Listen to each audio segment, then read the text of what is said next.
Hello everyone. Now that we have an introduction to the course and the syllabus taken care of, let's dive into intellectual freedom and how that relates to libraries, types of information and sources, and citation and plagiarism. Intellectual freedom is tied to the freedom of speech as promised in the First Amendment, on the premise that if you're to be able to speak about something, first you need to know about it. Whether you agree with something, whether you disagree with it, or whether you are ambivalent and don't really care either way, you still need to have knowledge of it in order to form that opinion, and then to voice it. Any censoring of what knowledge or information a person or people has access to ultimately takes away their ability to voice their support or their criticism of that knowledge and information. What that means in the context of libraries and research in the broadest interpretation is that whatever we have on hand, whatever type of information it is, if it's available, you should be able to access it without fear of punishment and without undue hardship in accessing it. In other words, in order to uphold intellectual freedom, that is, your right to access information, libraries need to connect you with whatever information you're seeking without judgment and with as little inconvenience as possible. My role as a librarian puts me in a position where I'm part of the process of selecting the materials to put into or pull out of the collections that are available to our library users, and where I may be the point of contact where people come to me seeking information. We call those reference interviews, just so you know. One of my goals as librarian seeking to uphold intellectual freedom is to make sure that the materials we have available at the library and through our databases are ones that you'll be interested in and helped by. But then to also balance that out with ensuring that we have materials about topics that introduce you to new ideas and to perspectives that you may not have considered. After all, what may be a foreign concept to you or to us can be validating to someone else and vice versa, which is another reason to have a diverse collection, so that you have a wider pool of information available, enabling us to understand the world better as a whole, also gain a better understanding of ourselves, our roles in the world, and our understanding of each other. A rush of book challenges is currently going on in the United States, unfortunately, including here in Alaska. And a lot of our time as librarians at the moment is spent wondering if and when our library and our collections are going to be targeted next, and what we can do to uphold intellectual freedom and people's right to access information if we are. There's this philosophy that a lot of librarians have that in a good library, there's something to offend everyone. If you look at a list of currently or recently banned and or challenged books, you're probably going to find some titles that you can kind of understand why people wouldn't want those specific books in the library. But the point of intellectual freedom remains that in order to have well-educated citizens who can speak their mind about what they find so offensive, they have to first have knowledge of what offends them, which means they must be able to access it somewhere in the first place. Again, what offends you may comfort someone else. And the reverse is also true, that what comforts you may offend another person. You won't know until you read or view that material for yourself, though. And a great place to access materials that you don't want to or can't invest your own money in is the library. There's so much more that I would like to get into depth with when it comes to intellectual freedom and how libraries and librarians interact with that. Please do come to office hours or shoot me an email or give me a call if you have any further questions about it or would like to hear me go off on a fun little tangent. But for now, we'll move on and talk about information itself. Broadly speaking, information is what we or someone else knows. Or, to put it another way, information is facts that we can learn. Facts can be a little misleading here because a novel can be considered to be a source of information, even though it's a work of fiction. That's why it's important to consider the various factors that make up a single source of information before deciding whether to use it as a basis for your research. We'll talk more about those factors in a later lecture.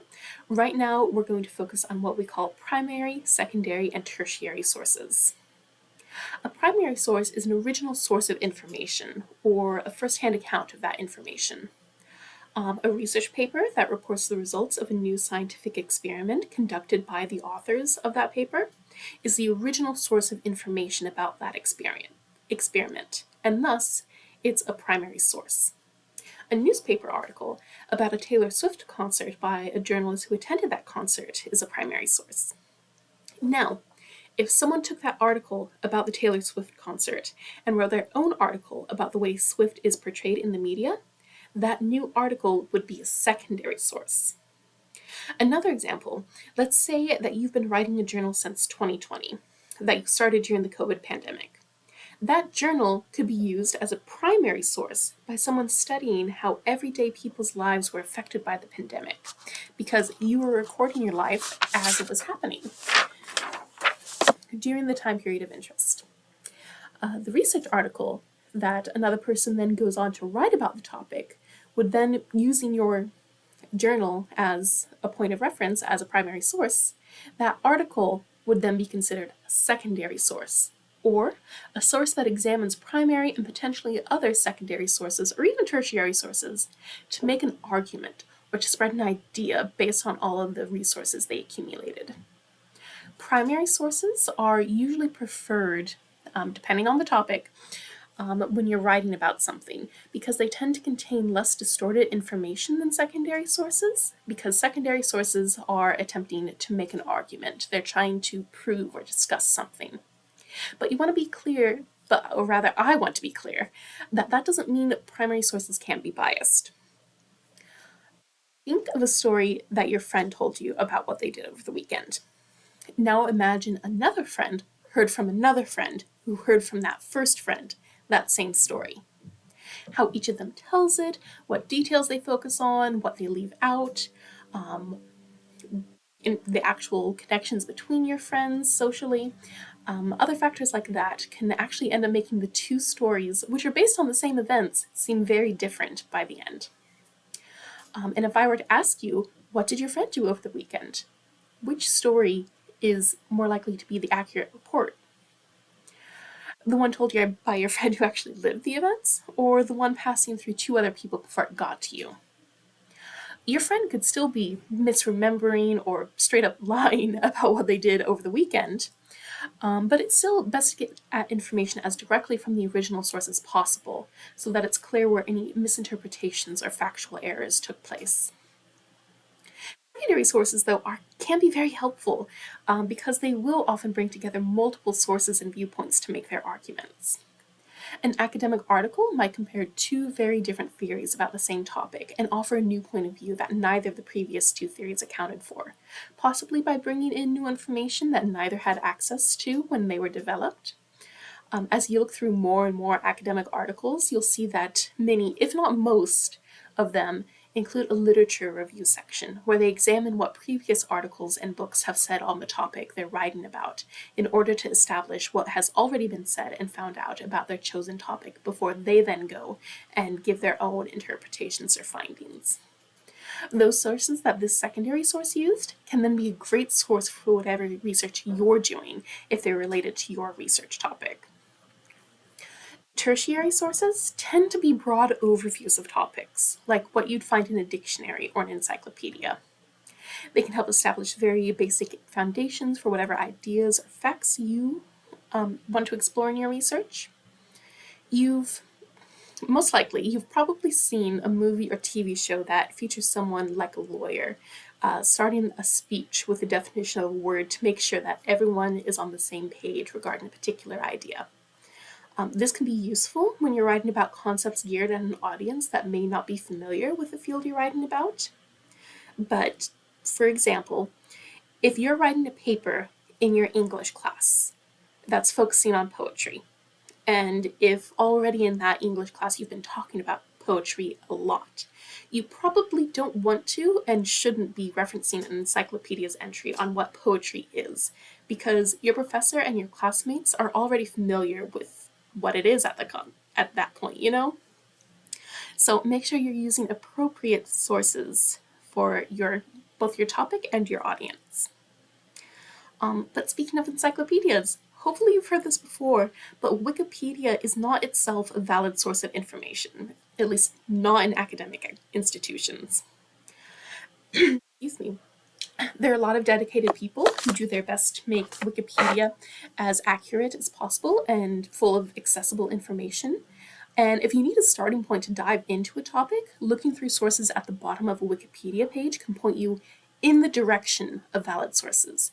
But you still have to look into those sources in depth and determine whether they're credible and whether they're actually saying what Wikipedia is crediting them with, and are thus actually relevant and useful sources for whatever you're researching. Potentially anyone, regardless of knowledge or background, can become a Wikipedia editor. And if you're like me at all, you've probably at some point or another come across screenshots of doctored Wikipedia pages after one event or another that were changed and then spread as a joke on social media.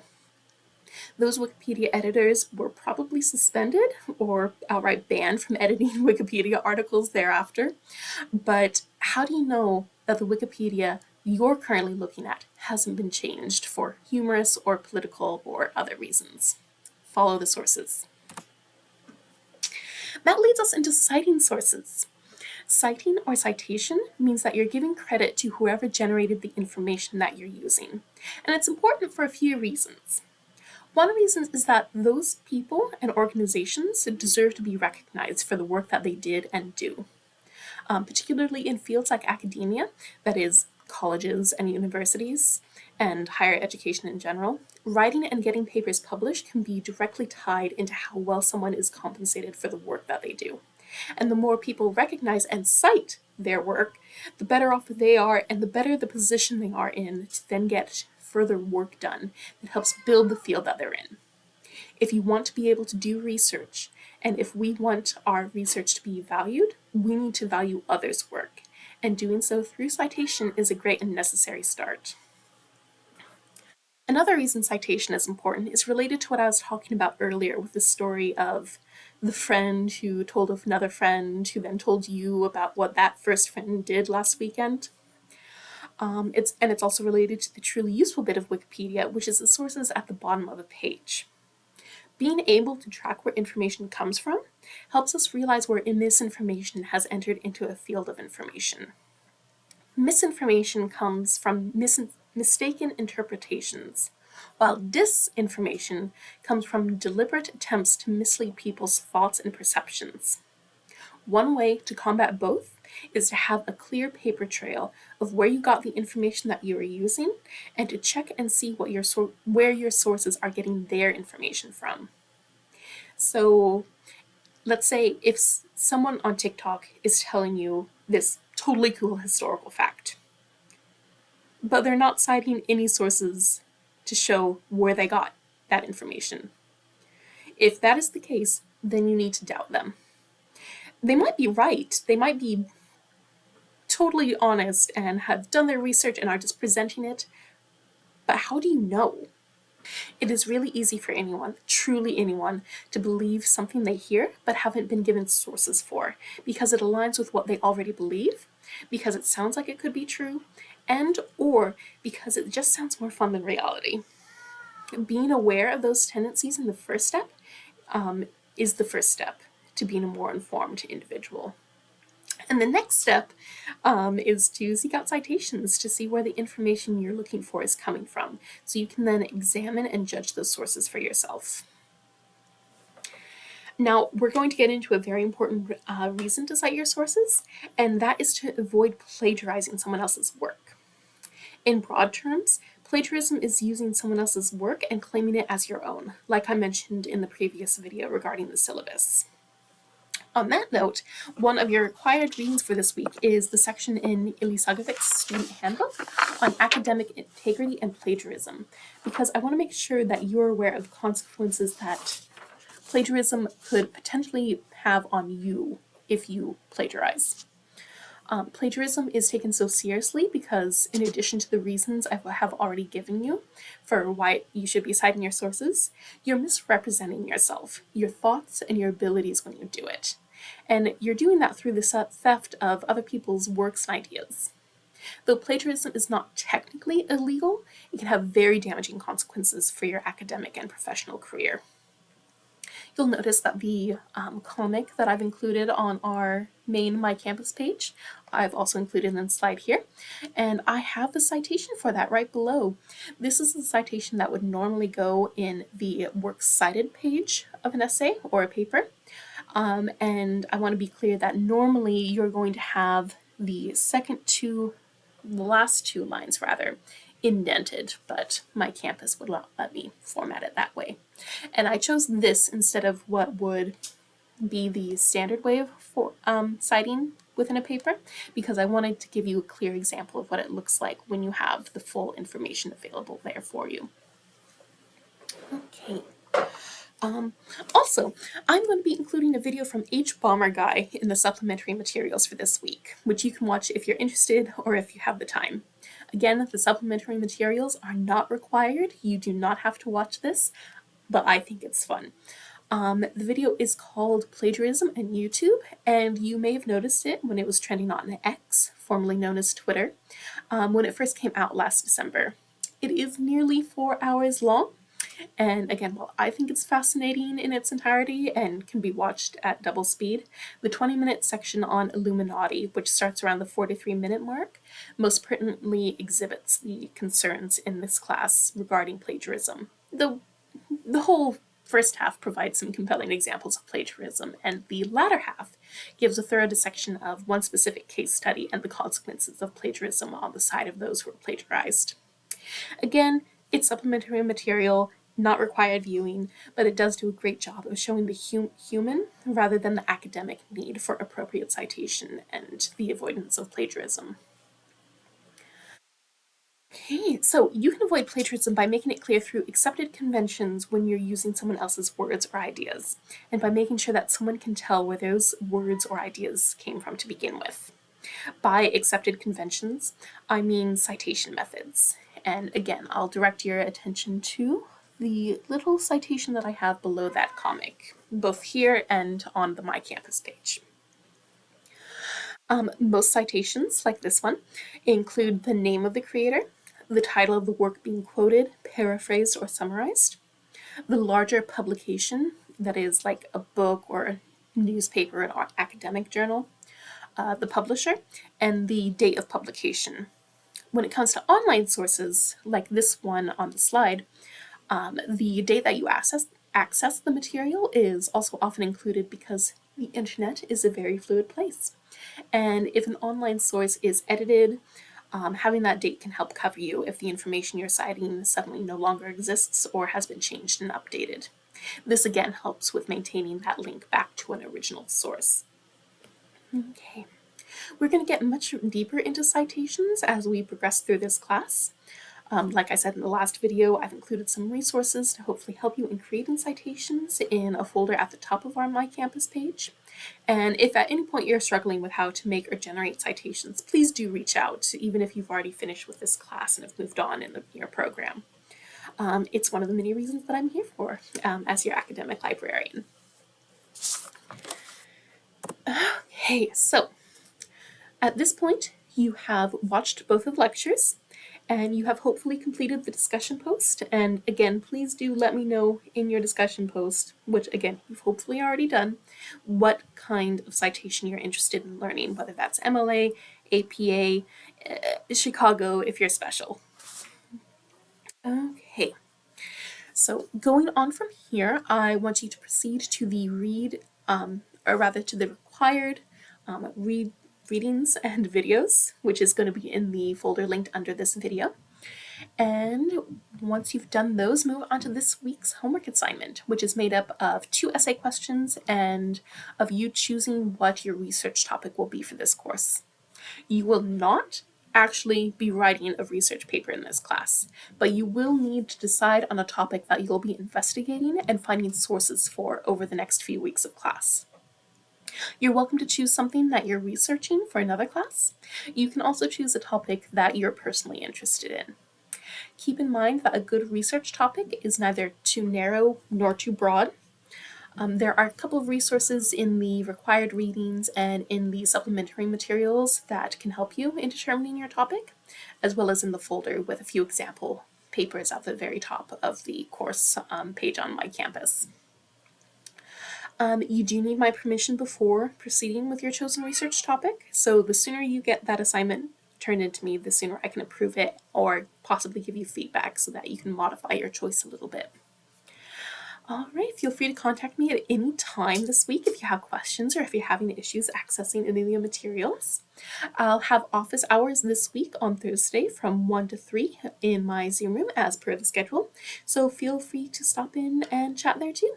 Okay, thank you all. Bye.